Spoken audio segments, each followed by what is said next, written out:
अस्सलामुअलैकुम। कराची में बारिश के बाद फिर वही पुरानी कहानी। शहर कायद में रात भर वक्फे से बारिश जारी रही। नशेबी इलाकों में बारिश का पानी न निकाला जा सका। करंट लगने से बच्ची समेत 4 अफराद जाबाहक हो गए। कई इलाके अब तक बिजली से महरूम हैं। क्या आप हालात हाजरा से आगाही हासिल करना चाहते हैं? खबर के पीछे छुपे असल हकाइक जानना चाहते हैं तो अभी सब्सक्राइब कीजिए दिलमिल पाकिस्तान को और साथ ही घंटी के निशान पर क्लिक कर दें। आपको बताते चलें कि कराची में आज भी हल्की बारिश और मतलब जुज़वी अबरालूद रहने का इम्कान है। आज रात बारिश का सिस्टम शहर से निकल जाएगा।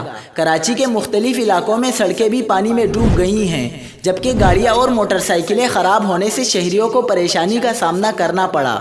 बारिश के बाइस कराची समेत सिंध भर में आज तमाम निजी स्कूल बंद रखने का ऐलान किया गया है, जबकि इंटर बोर्ड के आज होने वाले इम्तिहानात और 12वीं जमात के आज होने वाले प्रैक्टिकल्स भी मुलतवी कर दिए गए हैं। नई तारीख का ऐलान बाद में किया जाएगा।